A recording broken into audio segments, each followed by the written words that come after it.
life.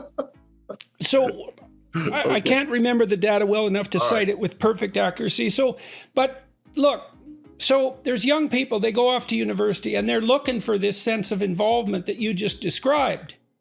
Okay, now the leftist propagandists who are teaching them, let's say, are appealing to that and offering them a kind of romantic adventure. Now, that matches their developmental need at that point. That should be the point at which they're richly encultured by an intact myth, something like that.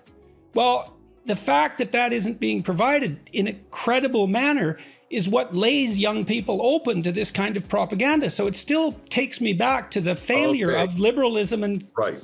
Forgive me, Adam, I for just speaking again. I just need to say, I have warned about this. I began lecturing at the age of 21. I have a very odd life. And I remember telling audiences in my 20s, you, speaking to my parents' generation, the World War II generation, your motto was, let's give the next generation everything we didn't have.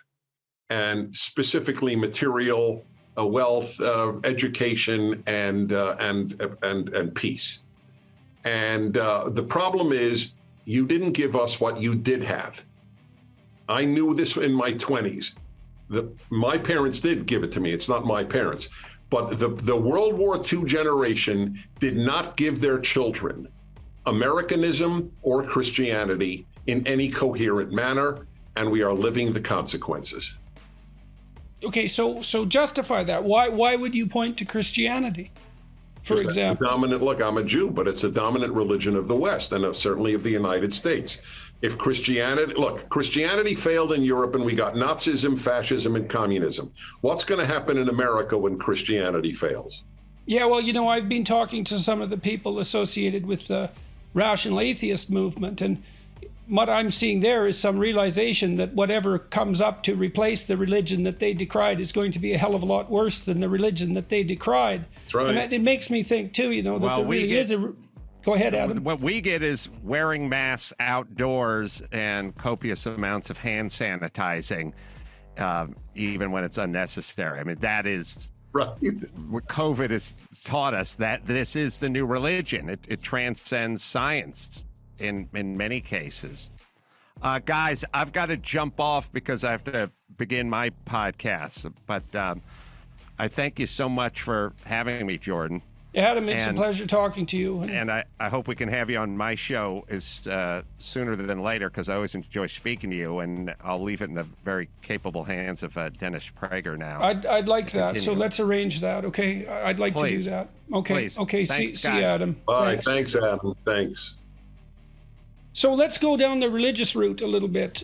And we still haven't talked about the censorship that No Safe Spaces has faced. I mean, we touched on it a little bit with Netflix and Walmart. Well, that's the dominant arena, and obviously it's completely ignored by the mainstream media, which review nonsense, and this is not a nonsense film. Look, the most important answer to all of this is for your copious number of viewers to actually watch it. It's available online at so many vehicles. No Safe Spaces, just Salem Now. I know my syndicator has it, salemnow.com or nosafespaces.com, or it's easy to find.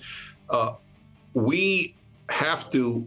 There are conservative films that I watch out of duty. This one is not out of duty. This is out of pleasure. It is quite powerful. So the only answer is to succeed without them. But what they have done to the film is not economically or certainly not morally justifiable. And it gives you an idea, although I think you have an idea of what we're living through today. Well, it's funny that a movie about free speech is having a hard time finding distribution. I mean, it's right. Exactly. In fact, you could hardly hope for a better outcome in some very perverse sense. Just out of curiosity, what would happen if you just placed it on YouTube? What would happen if we just, that's an interesting, I don't know the answer. I would have to ask the producers. I only know the content more than that. You mean just free, just free. Well, it wouldn't just be free because you could monetize it through ads. Now that's not a tremendous way of generating revenue, but it might be a way of, it'd also be interesting to see what would happen. Well, look, the truth is, I mean, they're very honorable, these guys. I haven't gotten a penny, just for the record.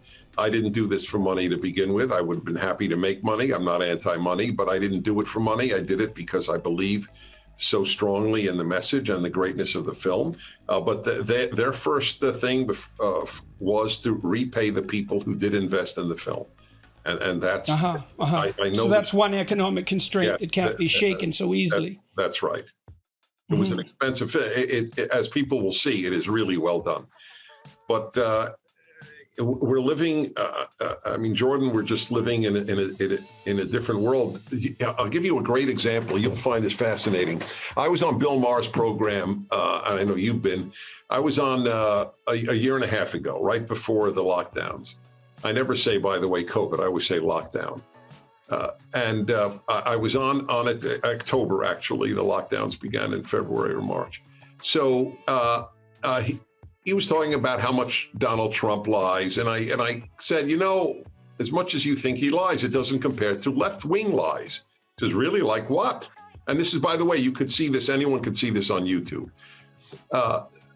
My appearance on his show. So I said, well, for example, that America is systemically racist. It is one of the greatest lies in the history of the world. In fact, in my view, I think it's not a lie. I think it's an anti-truth.